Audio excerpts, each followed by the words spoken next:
ఓం నమ శివాయ. అందరికీ నమస్కారం అండి.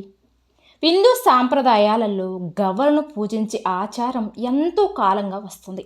వీటి వల్ల సంపద పెరుగుతుంది అని అంటారు. దీని వెనుక ఉన్న రహస్యం ఏమిటి? గవ్వలకు నిజంగానే అంత శక్తి ఉందా? అదృష్టం కలిసి రావాలి అంటే ఇంట్లో గవ్వలను పెట్టుకొని పూజించాలి అని చెప్తూ ఉంటారు. సముద్రం ఒడ్డున లభించే ఈ గవ్వలకు నిజంగానే అన్ని శక్తులు ఉన్నాయా అనే సందేహం అందరిలో ఉంటుంది. గవ్వలను పూజ గదిలో ఉంచడంతో పాటు ఇంటి గుమ్మానికి అలంకరణగా వాడడం, డబ్బులు ఉంచే పర్సులు ఉంచుకోవడం వంటివి చేస్తూ ఉంటారు.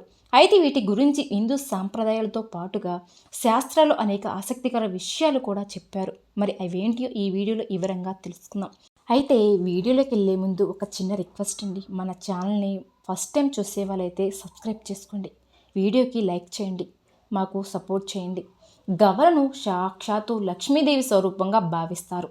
గవ్వలను లక్ష్మీదేవి సోదరుగాను, శంఖాలను సోదరుడుగా కొలుస్తారు. ఇలాంటి గవ్వలు ఇంట్లో ఉంచుకోవడం ద్వారా ధనాన్ని ఆకర్షిస్తాయని చెప్తారు. డబ్బు నిలిచే చోట, లాకర్లు, వ్యాపారం చేసే చోట, ఇలా అనేక చోట్ల వీటిని తెచ్చి పెట్టుకుంటూ ఉంటారు.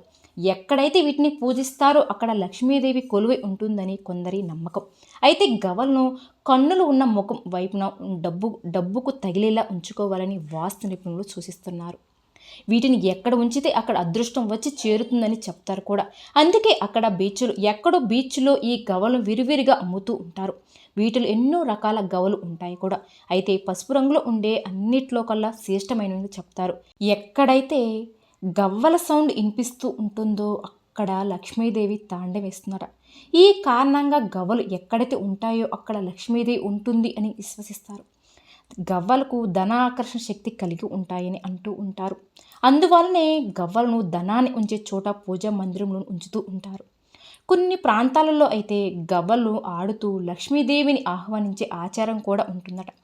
ఇంతటి విశిష్టత కలిగిన లక్ష్మీ గవ్వలను ప్రత్యేకంగా ప్రయోజనాల గురించి ఈ వీడియోలో వివరంగా మనం తెలుసుకుందాం.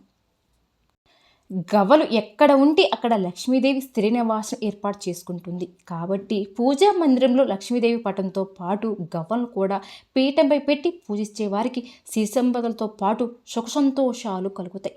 శనివారం రోజు లక్ష్మీదేవి చిత్రపటం ముందు గవ్వలను ఉంచి సాయంత్రం పూజ చేస్తే చాలా మంచిది. పూజ చేసిన తర్వాత ఒక గవ్వను మీ పర్సులో ఉంచుకోండి. ఆ తర్వాత మరొక దానిని బీరువాలో ఉంచండి. మిగిలిన గవ్వలను ఎరుపు రంగు వస్త్రంలో కట్టండి. ఇలా చేస్తే మీ ఆర్థిక పరిస్థితి బాగా మెరుగుపడుతుంది. పసుపు రంగు వస్త్రాల్లో గవ్వలు పెట్టి పూజ మందిరాలు ఉంచి లలిత సహస్రనామాలతో కుంకుమార్చన చేయడం వలన ధనాకర్షణ బాగా కలుగుతుంది. లక్ష్మీదేవి మీకు కటాక్షం కలుగుతుంది కూడా. లక్ష్మీ గవ్వలు పూజించి డబ్బులు దాచే దగ్గర బీరువాలో పెట్టినట్లయితే లక్ష్మీదేవి కటాక్షం తప్పకుండా మీకు కలుగుతుంది. డబ్బులు పెట్టే ప్రదేశంలో గవ్వలు డబ్బుకు తాకేలా ఉంచండి. అలా ఆ రోజుకి ధనాభివృద్ధి అనేది మీకు బాగా కలిసి వస్తుందన్నమాట. చేపట్టిన వ్యాపారాలలో బాగా లాభం పొందాలి అనుకుంటే మీ బీరువాలో 7 గవ్వలను ఉంచండి. వివాహం ఆలస్యం అవుతున్న వాళ్ళైతే గవ్వలను దగ్గర పెట్టుకోవడం వలన వివాహం ప్రాప్తి కూడా బాగా కలిసి వస్తుంది, శీఘ్రమే జరుగుతాయట. వివాహం సమయంలో వధూవరులు చేతికి గవ్వలు కడితే నరదిష్టి ఉన్నా కూడా పోతుందట, కాపురం సజీవనంగా సాగుతుందట. ఉద్యోగంలో విజయాల కోసం, వ్యాపారంలో పురోగతి కోసం ఏదైనా దేవాలయంలో 11 గవ్వలను సమర్పించండి. ఒక ఎరుపు రంగు వస్త్రంలో 7 గవ్వలను కట్టి ఇంటర్వ్యూకి వెళ్ళే సమయంలో వాటిని మీతో తీసుకువెళ్ళండి.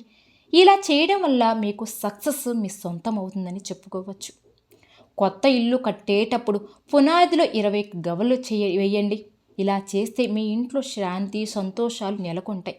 అంతేకాకుండా శుక్రవారం రోజు పసుపు కలిపిన నీటిలో కొన్ని తెల్ల గవ్వలు నానబెట్టి అనంతరం వాటిని ఎరుపు రంగు బట్టలలో కట్టండి, దాచిపెట్టి. ఇలా చేస్తే మంచి లాభాలు పొందుతారు. అనుకున్న పనులన్నీ కూడా మీకు పూర్తి అవుతాయి. కొత్త ఇంట్లోకి గృహప్రవేశం చేసే సమయంలో ఒక గుడ్డలో గవ్వలను పెట్టి గుమ్మానికి తప్పనిసరిగా కట్టాలి. ఇలా చేస్తే లక్ష్మీదేవి ఇంట్లోకి వస్తుంది. పిల్లలకి దిష్టి దోషాలు నివారణకు గవ్వలను వారి మెడలో కానీ మొలతాడులో కానీ కూడా కట్టాలి. ఎక్కడైతే సరే ఎప్పుడు గవ్వలు గలగల ఆడుతూ ఉంటాయో అక్కడ శ్రీ మహాలక్ష్మీదేవి ఉంటుంది అనడంలో ఎటువంటి సందేహమే లేదు. కాబట్టి ఈ విధంగా చెయ్యండి. అమ్మ యొక్క కరుణా కటాక్షాలు పొందండి. మీకు ఆర్థిక పరిస్థితుల నుండి బయటపడండి.